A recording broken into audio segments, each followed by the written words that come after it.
Salam sejahtera dalam kasih Tuhan kita Yesus Kristus. Hari ini saya akan mengajak kita untuk melihat satu bagian firman Tuhan yang terambil dari Mazmur 112 ayat 1 sampai ke 10. Demikian firman Tuhan. Haleluya, berbahagialah orang yang takut akan Tuhan, yang sangat suka kepada segala perintahnya. Anak cucunya akan perkasa di bumi, angkatan orang benar akan diberkati. Harta dan kekayaan ada dalam rumahnya, kebajikannya tetap untuk selamanya. Di dalam gelap terbitlah terang bagi orang benar, pengasih dan penyayang orang yang adil. Mujur orang yang menaruh belas kasihan dan yang memberi pinjaman, yang melakukan urusannya dengan sewajarnya, sebab ia takkan goyah untuk selama-lamanya. Orang benar itu akan diingat selama-lamanya. Ia tidak takut kepada kabar celaka, hatinya tetap penuh kepercayaan kepada Tuhan. Hatinya teguh, ia tidak takut, sehingga ia memandang rendah para lawannya. Ia membagi-bagikan, ia memberikan kepada orang miskin. Kebajikannya tetap untuk selama-lamanya. Tanduknya meninggi dalam kemuliaan. Orang fasik melihatnya lalu sakit hati. Ia menggertakkan giginya lalu hancur. Keinginan orang fasik akan menuju kebinasaan. Setiap kita pasti sangat menyukai diberkati oleh Tuhan. Tapi menjadi satu renungan bagi kita, bagaimana anak-anak Tuhan bisa diberkati oleh Tuhan. Hari ini kita mau bicara dari Mazmur 112, bagaimana anak-anak Tuhan, khususnya anak-anak Tuhan yang takut akan Tuhan, diberkati oleh Tuhan. Firman Tuhan katakan, haleluya, berbahagialah orang yang takut akan Tuhan, yang sangat menyukai segala perintahnya. Firman Tuhan katakan berbahagialah, atau lebih tepat lagi diberkatilah orang yang takut akan Tuhan. Firman Tuhan katakan diberkatilah orang yang takut akan Tuhan. Kalau kita perhatikan nanti bagaimana berkat-berkat itu dinyatakan kepada orang yang takut akan Tuhan. Tapi sebelum kita merenungkan sampai sejauh itu, kita harus tahu terlebih dahulu orang yang takut akan Tuhan itu seperti apa. Tentu di sini takut bukan berarti seperti orang yang takut hantu. Tentu itu bukan yang dimaksudkan. Atau orang yang takut kepada serigala, atau orang yang takut kepada bosnya yang galak, tentu bukan itu. Tapi takut akan Tuhan di sini dalam bahasa aslinya dikatakan Yara Yahweh atau Yara takut. Takut seperti apa yang dimaksudkan firman Tuhan di sini? Kembali lagi tentu bukan takut yang kita bicarakan yang tadi. Tapi takut di sini bicara yang pertama adalah orang yang di dalam hatinya ada hati yang hormat kepada Tuhan. Inilah takut yang pertama. Yara, ada hormat kepada Tuhan yang disertai dengan hati yang mengasihi Tuhan. Itulah yara.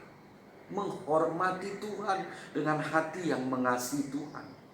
Kenapa bisa dia menjadi orang yang menghormati Tuhan, yang di dalamnya ada hati yang mengasihi Tuhan? Sebab dia sudah terlebih dahulu merasakan dan menikmati akan kasih Tuhan dalam hidupnya, dalam hatinya. Oleh sebab itu dalam hidupnya, dalam hatinya ada hati yang takut akan Tuhan.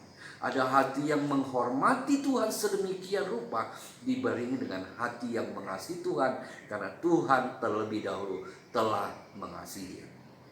Dan yara Yahweh yang kedua adalah di dalam hatinya ada hati yang takjub pada Tuhan. Di dalam hatinya ada kegentaran kepada Tuhan, dan ini penting.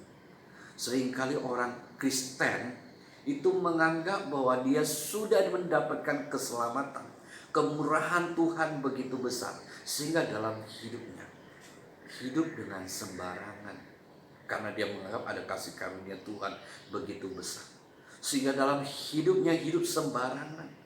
Di dalam dia beribadah sembarangan, di dalam dia melayani Tuhan sembarangan, karena dia menganggap Tuhan penuh dengan kemurahan.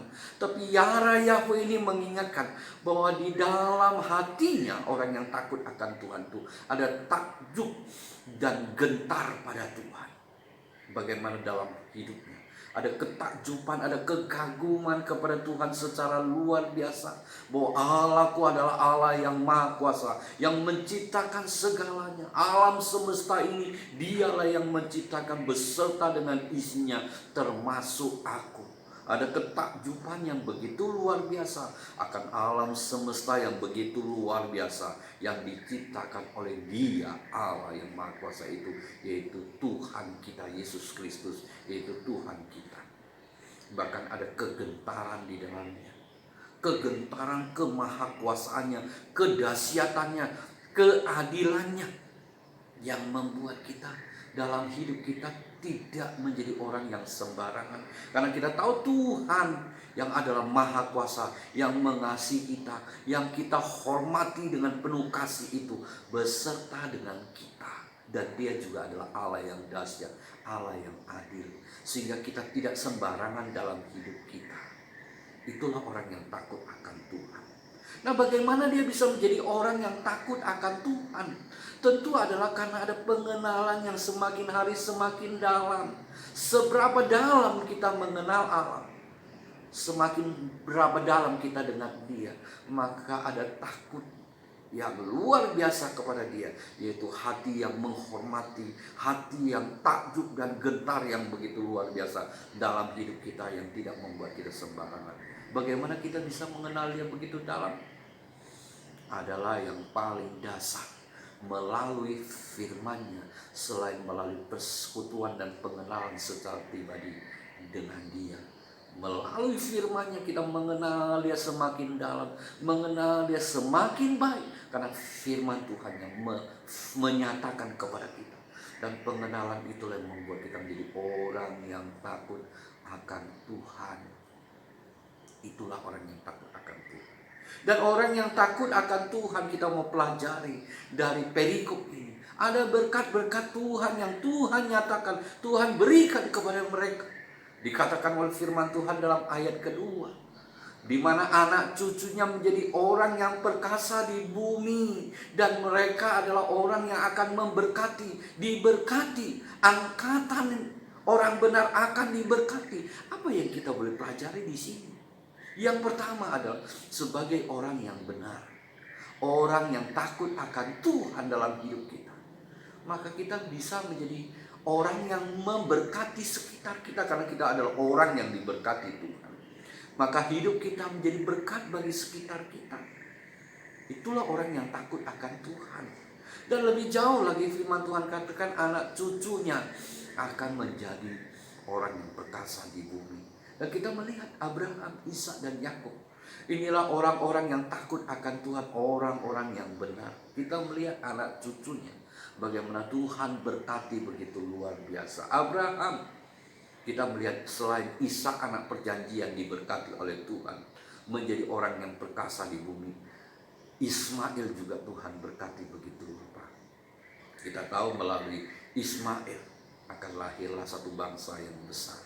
Ada 12 raja yang lahir dari keturunan Ismail. Demikian juga dengan Ishak. Tuhan berkati dia dan Tuhan berkati juga anak cucunya. Kita tahu bagaimana anak cucunya, selain dari Yakub menjadi satu bangsa yang besar, melalui Esau pun akan menjadi keturunan yang menjadi satu bangsa yang besar, yaitu bangsa Edom. Dan lebih jauh lagi kita melihat Yakub meneruskan 12 suku menjadi kepunyaan Allah, menjadi umat Allah. Demikianlah orang yang takut akan Tuhan, akan diberkati oleh Tuhan. Yang juga kita ingat bagaimana Tuhan memberkati Daud sebagai orang yang berkenan kepada Tuhan, yang takut akan Tuhan. Bagaimana Tuhan memberkati dia. Tuhan suatu ketika berkata bahwa jikalau keturunannya salah, Tuhan akan mengambil rotan untuk memukulnya, seperti seorang bapak memukul anaknya. Tetapi kasih setia Tuhan tidak akan hilang dari keturunannya. Tidak seperti Saul yang tidak takut akan Tuhan itu. Tuhan akan berkati sedemikian rupa. Jadi ini ada suatu pelajaran bagi kita. Bagaimana kita menjadi orang yang takut akan Tuhan dalam hidup kita. Dan melalui itu Tuhan berkati kita, menjadi berkat bagi sekitar kita. Bahkan anak cucu kita pun akan diberkati melalui hidup kita yang takut akan Tuhan, tetapi yang adalah indah. Kita wariskan berkat itu, lebih lagi kita bisa mengajar dan mendidik mereka juga menjadi orang yang takut akan Tuhan, supaya berkat itu terus berkelimpahan dalam kehidupan anak cucu kita. Dan lebih jauh lagi kita melihat ayat kedua.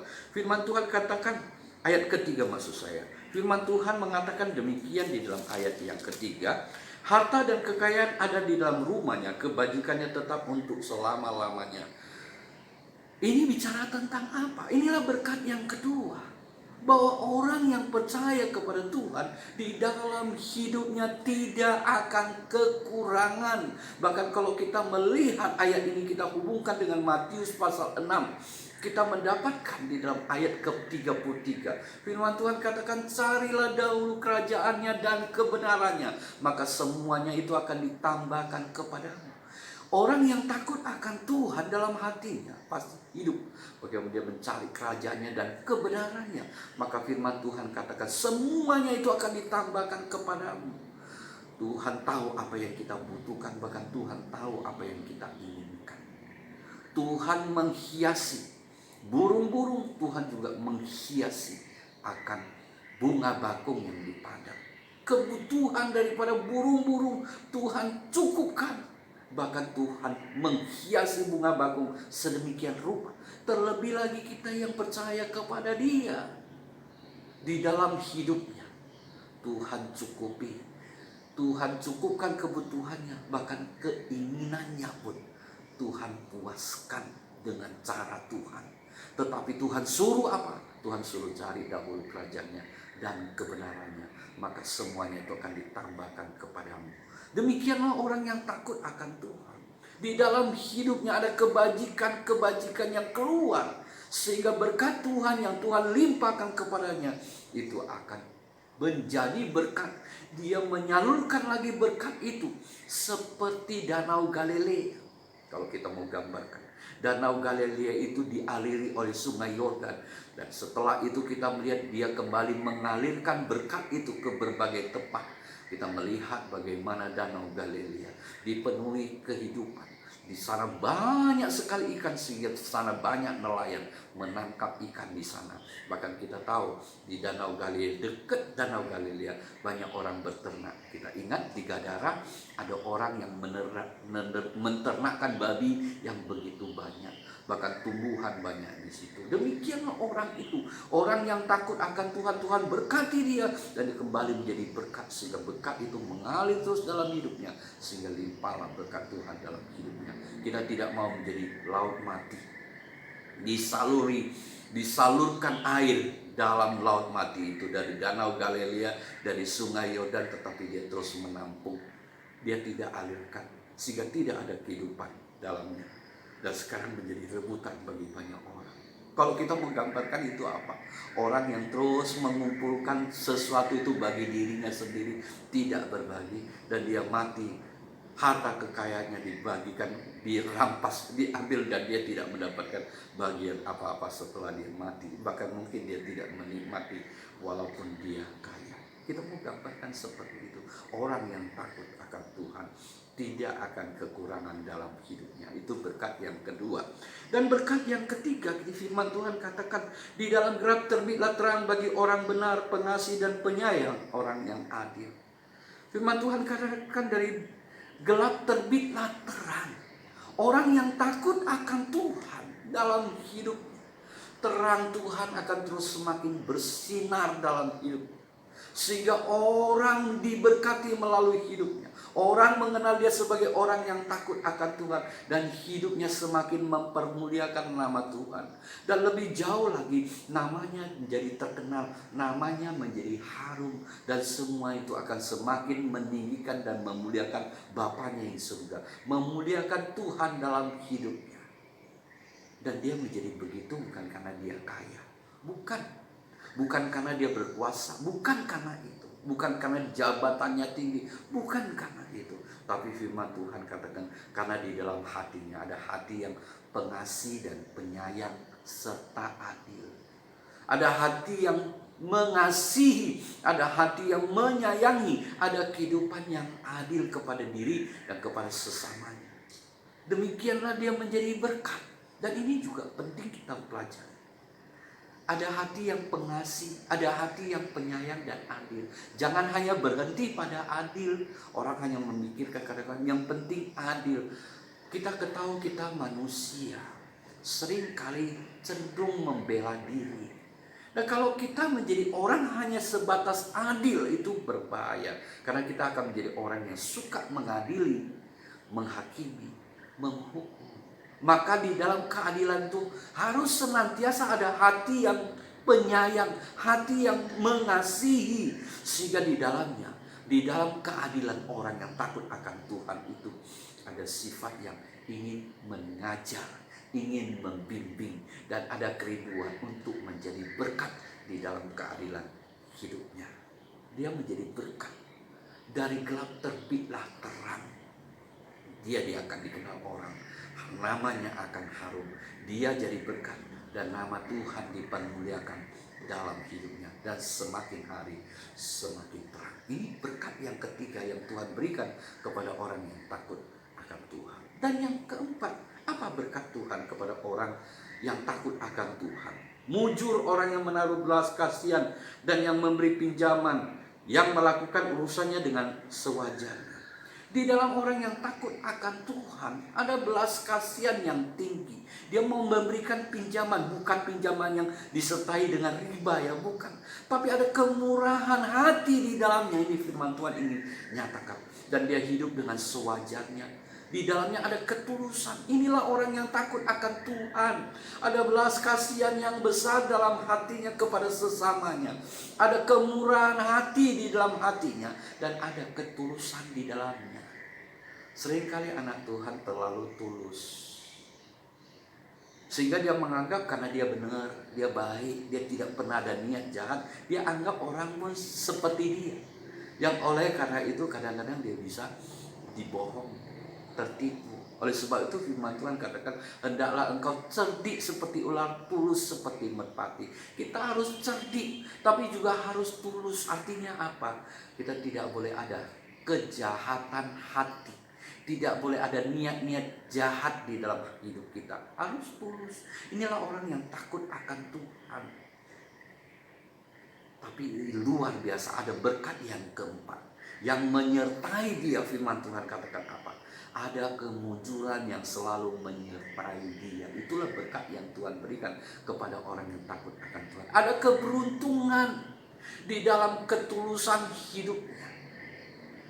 Apapun yang terjadi, ada kemunculan, ada keberuntungan yang Tuhan berikan. Yaitu berkat yang Tuhan berikan kepada orang yang takut akan Tuhan. Yang di dalam hatinya ada penuh dengan belas kasihan. Di dalam hatinya ada penuh dengan kemurahan. Di dalam hatinya ada hati yang demikian tulus. Tapi di dalamnya ada kemunculan dan keberuntungan yang menyertai dia. Luar biasa. Dan yang kelima, berkat yang diberikan kepada orang yang takut akan Tuhan. Kita lihat firman Tuhan katakan apa? Kita lihat demikian. Sebab ia takkan goyah untuk selama-lamanya. Orang benar itu akan diingat selama-lamanya. Kalau kita perhatikan nanti ayat 7, 8, 9, dan 10. Kita akan dapatkan apa yang firman Tuhan ini nyatakan tentang orang yang takut akan Tuhan. Dalam hidupnya dia tidak akan goyah. Imannya tidak akan goyah. Dia tetap teguh percaya kepada Tuhan. Ada keteguhan yang luar biasa. Itulah berkat Tuhan yang Tuhan berikan kepadanya. Imannya senantiasa diteguhkan. Imannya senantiasa dikuatkan. Dia tidak goyah. Karena apa? Ada berkat-berkat Tuhan yang luar biasa Tuhan berikan kepada dia. Di tengah kabar yang tidak baik, di tengah kabar yang menggemparkan, di tengah kabar sekeliling yang mungkin ada kecelakaan, Tuhan berikan dia keteguhan. Tuhan buat dia tidak goyah. Karena ada pertolongan dan penyertaan Tuhan yang luar biasa. Ada pemeliharaan Tuhan yang begitu luar biasa dalam hidupnya. Kita tahu masa-masa ini dunia sedang bicara tentang inflasi, stagflasi, bahkan resesi, yang akan membuat banyak orang di dunia ini akan mengalami kesusahan. Tapi ada berkat Tuhan yang luar biasa. Tuhan yang akan senantiasa menolong, Tuhan yang akan senantiasa memelihara orang-orang yang takut akan Tuhan. Tuhan akan teguhkan dia, Tuhan buat dia supaya tidak akan goyah imannya. Itulah dia sehingga dia bisa teguh, dia tak tergoyahkan imannya. Bahkan di dalam hidupnya yang hidup benar, ada orang yang memusuhi dia, tetapi ada Tuhan yang membelanya, ada Tuhan yang ada di pihaknya, sehingga dia tidak terlalu memandang, dia hanya memandang sebelah mata orang yang memusuhi dia. Hatinya tentram, hatinya damai, karena dia tidak ada hati yang ingin memusuhi. Tuhan berkati sedemikian rupa. Bahkan kalau kita melihat di tengah-tengah keadaan seperti itu, orang yang takut akan Tuhan tetap dapat berbagi kasih kepada orang yang miskin, orang yang tidak mampu. Artinya apa? Tuhan berkati dia sedemikian rupa sehingga dia tetap menjadi berkat dalam kehidupannya bagi orang lain, dan dia dapat memuliakan nama Tuhan. Kita melihat luar biasa orang yang takut akan Tuhan, Tuhan berkati sedemikian rupa. Biarlah kita melihat ini adalah sebagai anugerah Tuhan, kasih Tuhan yang luar biasa. Tapi terlebih daripada itu, kita harus ingat, kita menjadi orang yang takut akan Tuhan karena Tuhan sendiri yang sudah nyatakan kasih-Nya. Tuhan nyatakan kebenarannya di dalam hidup kita. Tuhan menyatakan diri sehingga kita mengenal Dia, sehingga kita dapat menjadi orang yang percaya, orang yang takut akan Tuhan. Inilah kasih karunia Tuhan. Semuanya itu karena kita sudah melihat kasih-Nya yang luar biasa, yang tak terhingga dan tak terbayarkan oleh kita. Yaitu kasih-Nya yang luar biasa dengan datang ke dalam dunia ini. Dia menderita bagi kita, Dia mati bagi kita, supaya kita boleh dihapuskan dosa kita, supaya kita boleh diselamatkan. Itulah yang membuat kita semakin kuat, diteguhkan di dalam Kristus, di mana kita boleh memperoleh keselamatan di dalam dunia ini. Kita melangkah bersama dengan Tuhan di dalam dunia ini, dan akhirnya kita boleh mencapai itu semua karena Tuhan, mencapai apa yang Tuhan kehendaki bersama dengan Dia selama-lamanya. Amin.